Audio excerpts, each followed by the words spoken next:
Welcome back to my YouTube channel Learn Continental English. Today we are going to do homophones. Already हम homophones बहुत सारे कर चुके हैं, but today we are going to do another pair of homophones which is very important. These homophones are that is DUE DU and second है DEW.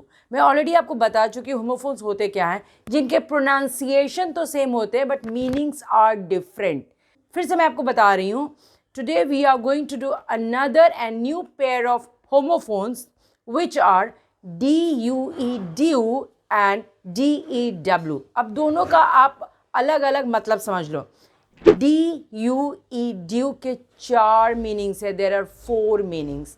And DEW का एक ही मीनिंग है, दैट इज़ ओस. ओस जो आप मॉर्निंग में देखते हो ना, जो फ्लावर्स पे, लीव्स पे, ग्रास पे जो ओस छोटा छोटा बूंद बूंद टाइप का पानी रहता है, and it gives you a heavenly view.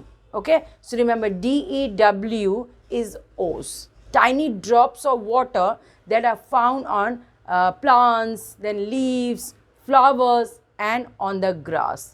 But DUE मैंने आपको बताया इसके 4 मीनिंग्स होते हैं. मैं एक एक करके आपको बताऊंगी. With the help of sentences मैं आपको क्लियर करूंगी. सो सबसे पहला अगर DUE DU का अगर हम बात करें तो इसका मतलब ये भी होता है रीज़न, या आप एक कंजंक्शन यूज़ करते हो ना रीज़न के लिए, बिकॉज. तो इंस्टेड ऑफ बिकॉज आप DUE भी यूज़ कर सकते हो. कैसे? इसका अगर मैं एक सेंटेंस आपको बताती हूँ. I was absent yesterday due to high fever. Why? कि मैं कल क्यों एब्सेंट थी? क्योंकि मुझे हाई फीवर था. सो रिमेंबर DUE DU का ये भी मतलब होता है रीज़न. आप रीज़न देने के लिए इंस्टेड ऑफ बिकॉज आप ड्यू भी यूज़ कर सकते हो. I reached my office late due to heavy traffic. तो मैं ऑफिस क्यों लेट पहुंची? मैं रीज़न दे रही हूँ because there was heavy traffic. अब हम इसका सेकेंड मीनिंग भी देख लेते हैं. इसका सेकेंड मीनिंग होता है expected to happen at a particular time. Remember, कुछ ऐसा चीज़ जो एक पर्टिकुलर टाइम में होने वाला है. और इस वर्ड से आप काफ़ी अवेयर भी होगे. क्यों? क्योंकि अगर घर में आपकी आंट या आपकी बुआ, कोई भी एनीबडी, या आपकी मदर प्रेग्नेंट रहती है तो आप देखते हो लोग पूछते हैं ना, what is the due date of the delivery of the child. यानी वो बच्चे का जो बर्थ होने वाला है, expected to happen at a particular time के लिए भी हम क्या यूज़ करते हैं? DUE DU.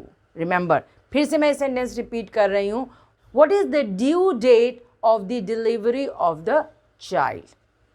अब now let's come to the third meaning. Third meaning इसका होता है money to be paid. Okay, कैसे? हम लोग बोलते हैं ना, the due date of the payment of the coaching fees is 25th of March. यानी कि जो मनी आपको अपने फीस के लिए पे करना है, कोचिंग फीस के लिए पे करना है, उसको भी हम क्या बोलते हैं? DUE. कैसे से सेंटेंस हम बनाएंगे? The due date of the payment of the coaching fees is 25th of March. Right? अब हम इसका फोर्थ मीनिंग देख लेते हैं. दैट इज रिगार्ड्स के लिए भी हम यूज़ करते हैं. Regards, respect. देखते हो आप फॉर्मल लेटर में जनरली आप कैसे स्टार्ट करते हो? With due respect I would like to state that I am a student of your school and I would not be able to attend my school या attend my classes for 1 week. So remember, इसका फिर से हम recap कर लेते हैं all the 4 meanings. सबसे first meaning है reason, या हम instead of because के लिए भी do use करते हैं. Second इसका meaning है expected to happen at a particular time. Third क्या है? Money to be paid. And the fourth one is with due respect. Respect के लिए भी हम respect के पहले हम due लगाते हैं. अब दूसरा मीनिंग, दूसरा वर्ड दैट इज DEW, जिसका मैंने क्या आपको बोला, tiny drops of water found on plants, then you can see on the grass, flowers etcetera. Okay, तो हम क्या इससे सेंटेंसेस बनाएंगे? फर्स्ट सेंटेंस है the flowers were sparkling with dew drops. Okay, flowers were sparkling with dew drops. यहाँ हम DEW लगाएंगे. Second sentence हम देख लेते हैं. The grass was wet with dew drops this morning. So remember जो grass है ना वो भीगे हुए थे. क्यों? ओस के कारण. So remember आज हमने another or new pair of homophones किया है, that is DUE and DEW. Okay? Next class miss नहीं करना है. वाई?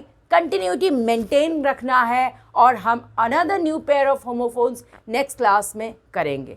मैं फिर से आपको गारंटी करती हूँ, I guarantee you, please keep on watching my videos. और अगर आप 30 वीडियोज़ भी अगर देख लिए तो आपका 20 to 30% इंग्लिश ज़रूर इम्प्रूव हो जाएगा.